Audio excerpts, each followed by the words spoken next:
देख रहे हैं सफलता का सूचना। 30 करोड़ का मतलब 7 कनाडा, 30 करोड़ का मतलब 1.5 ब्राजील।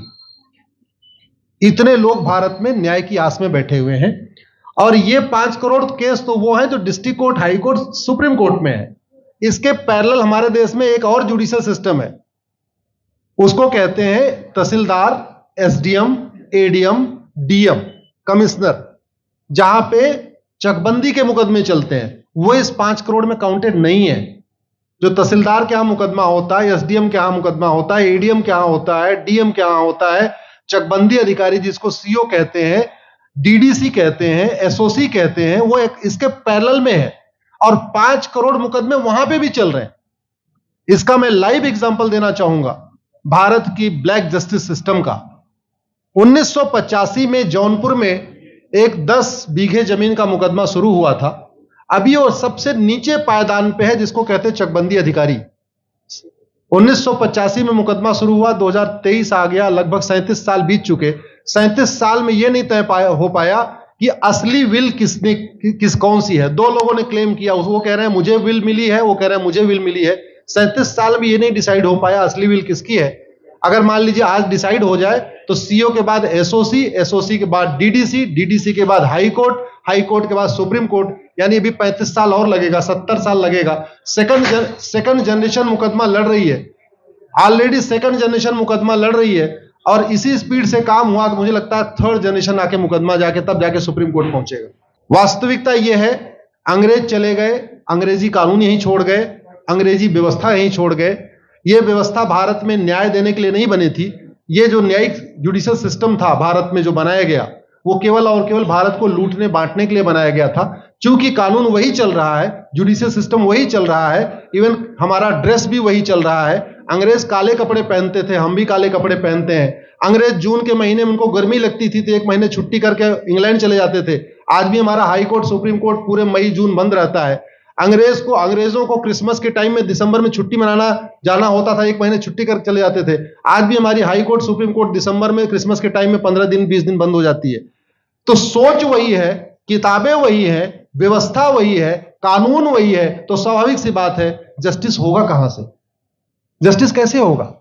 हम 2023 में 1860 का इंडियन पिनल कोड लेके घूम रहे, 1861 का पुलिस एक्ट लेके घूम रहे, गवाहों के बयान 1872 के कानून से हो रहे। हमने सब कुछ वर्ल्ड क्लास कर लिया, लेकिन अपने जस्टिस सिस्टम को कंपेयर करने की कोशिश ही नहीं किया। जितने में एक एयरपोर्ट बनता है, एक एयरपोर्ट बनाने में 25,000 करोड़ की लागत आती है। अगर हमारी सरकारों ने एक एयरपोर्ट की कीमत जुडिशियल सिस्टम पे खर्च कर दिया होता तो हमारी न्यायिक व्यवस्था अच्छी हो गई होती। आज घटिया, चूंकि अकाउंटेबिलिटी नहीं है, जुडिशियल सिस्टम में कोई अकाउंटेबिलिटी नहीं है। किसी के साथ न्याय हो जाए, अन्याय हो जाए, कोई फर्क नहीं पड़ता। निर्दोष को जेल हो जाए, जज की कोई अकाउंटेबिलिटी नहीं। दोषी को बेल हो जाए, जज की कोई अकाउंटेबिलिटी नहीं। लाखों लाख लोग जेल में सड़ रहे हैं, लाखों धोखेबाज भ्रष्टाचारी बाहर घूम रहे हैं। मूल कारण है ब्लैक जस्टिस सिस्टम। आप इस देश में world class airport, world class highway, world class shopping mall, सब कुछ वर्ल्ड क्लास बना लिया।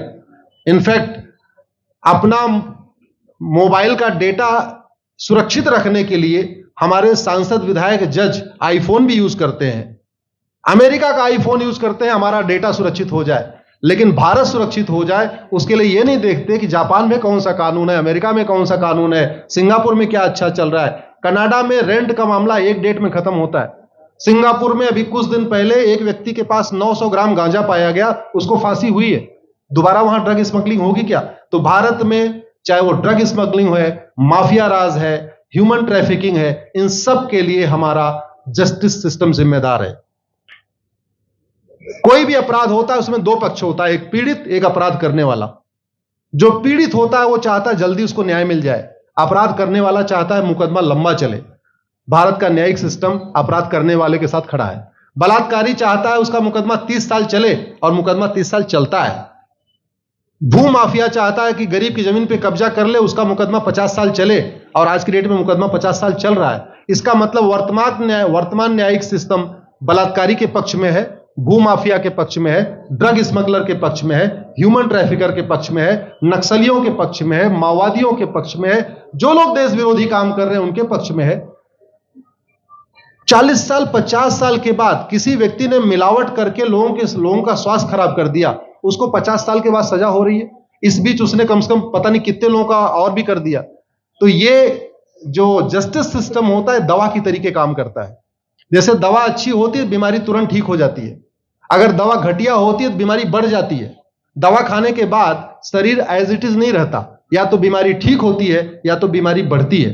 अगर कोई आदमी एक गांव में किसी के साथ कुछ गलत कर दे, उसको 6 महीने के अंदर सजा हो जाए, साल भर के अंदर हो जाए, दूसरा अपराध वहां नहीं होगा।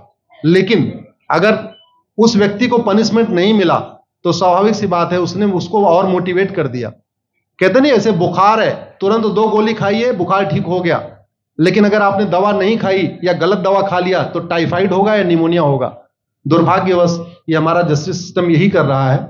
आज की डेट में जितनी समस्याएं हैं, चाहे वो घूसखोरी है, जमाखोरी है, मिलावटखोरी है, कालाबाजारी है, नशा तस्करी है, मानव तस्करी है, सोना तस्करी है, ड्रग स्मगलिंग है, या नक्सलवाद है, या माओवाद है, या कट्टरवाद है, जो भी समस्याएं हैं, उसका एक बहुत बड़ा कारण यह है कि हमारा जस्टिस सिस्टम उसको टैकल नहीं कर पा रहा है, उसको पकड़ नहीं पा रहा है, और इसीलिए भारत में अराजकता है। मैं तो इतने जानता हूं, ऐसी कोई बीमारी नहीं जिसकी कोई दवाई नहीं, ऐसी कोई समस्या नहीं जिसका कोई समाधान नहीं।